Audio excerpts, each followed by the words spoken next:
Okay, different setup today. We're going to be attempting this question that I found.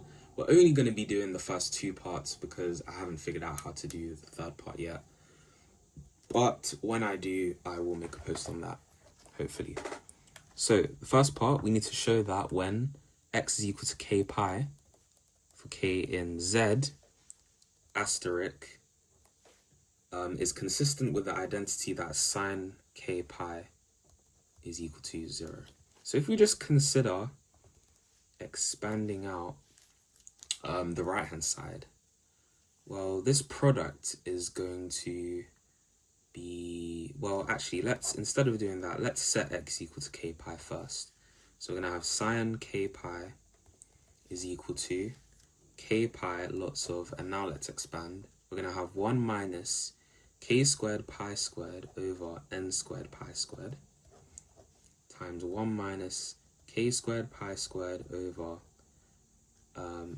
this should be a 1 here, 2 squared pi squared, 1 minus k squared pi squared over 3 squared pi squared, 1 minus k squared pi squared over 4 squared pi squared, and so on and so forth.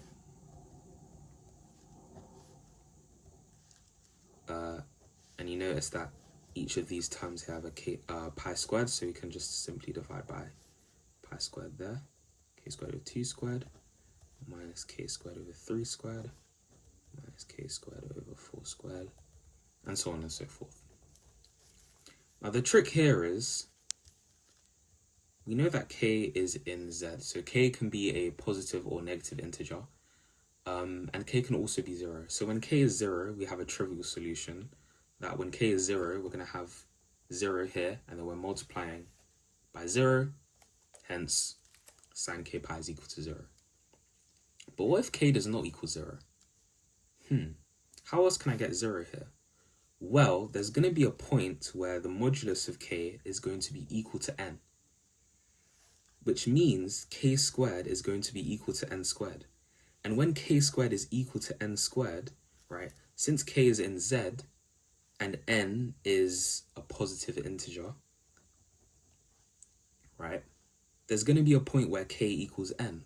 And when k equals n, so you can imagine I'm going to have here k squared over n squared, and it's going to carry on 1 minus k squared over n plus 1 squared, and so on and so forth.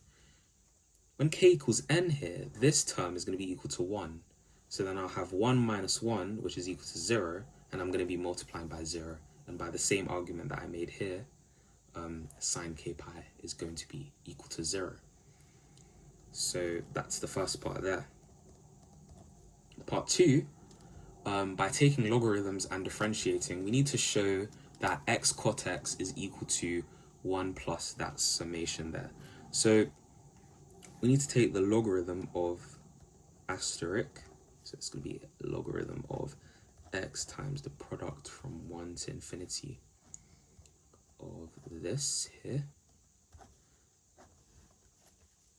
Okay, well, we can use our laws of logarithms to split this up. So we're going to have x sine x is equal to log x plus log of this product, n squared pi squared. We can also rewrite this cleverly as well, right?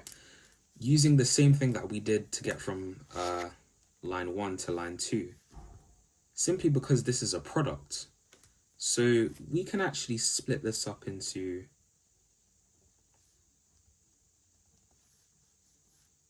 ln the sum from n equals 1 to infinity of the logarithm of this product. And I'll explain why that works.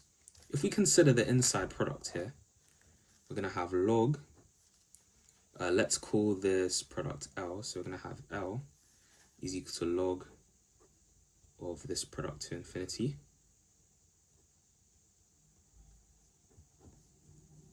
So this is going to be log, sub in n equals 1, I get 1 minus x squared over pi squared,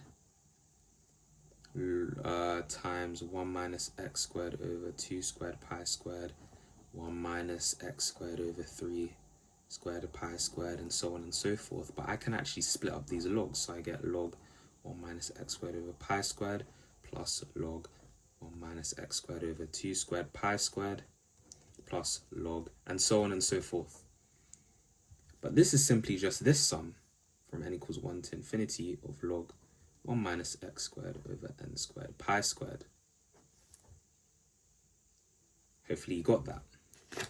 So now, all I need to do is differentiate that. So if I write that on a new page, what I've got, so I've got ln sine x is equal to log x plus the sum from n equals 1 to infinity of log 1 minus x squared over n squared pi squared. We can differentiate the left-hand side by the chain rule here, but you can also know that when you're differentiating log of f of x, so if you want to differentiate log of f of x, this is simply going to be f prime of x over f of x. And we can use that here. The derivative of sine is cosine. We're going to have cos over sine x, which is good because we have a cot x lingering around. Derivative of log x is 1 over x, plus now the derivative of a sum is the sum of the derivatives. I'll say that again. The derivative of the sum is the sum of the derivatives. Why does that work? Well, if I have the sum from n equals 1 to infinity of, let's say, some function of x, because that's essentially what I have here, right? Well, I'm going to have this be evaluated. So I'm going to have f of x when n equals 1, f of x when n equals 2, and so on and so forth. If I was to differentiate this sum, right? So now if I was to differentiate this sum, I'd have to differentiate each individual term, right? But that's just doing the sum of the derivatives. So this is actually equal to the sum from n equals 1 to infinity of f prime of x. And so I can just differentiate the argument and take the sum. So this is going to be the sum from n equals 1 to infinity of differentiating the inside here. The 1 drops out because it's a constant. So I'm going to have minus 2x over n squared pi squared as my numerator. But I need to divide it by 1 minus x squared over n squared pi squared. Apologies for the mess here. So let's move that down. This is simply cot x. I'm going to rewrite this a bit neater to infinity of minus 2x over n squared pi squared over 1 minus x squared over n squared pi squared. If I multiply the numerator and denominator by n squared pi squared, this is going to give me cot x equals 1 over x plus the sum from n equals 1 to infinity of minus 2x over n squared pi squared minus x squared. And if I simply multiply through by x here, I get x cot x equals 1 plus, now if I multiply this by x, I can move the x inside the summation because the summation is indexed by n and not x, which means the summation is independent of x. So I can just move that in here. Minus 2x squared over n squared pi squared minus x squared. And that is it. Any questions, please leave them down in the comments below. Hopefully you guys enjoyed this one, and hopefully I can solve the next part. Yeah, see you in the next one.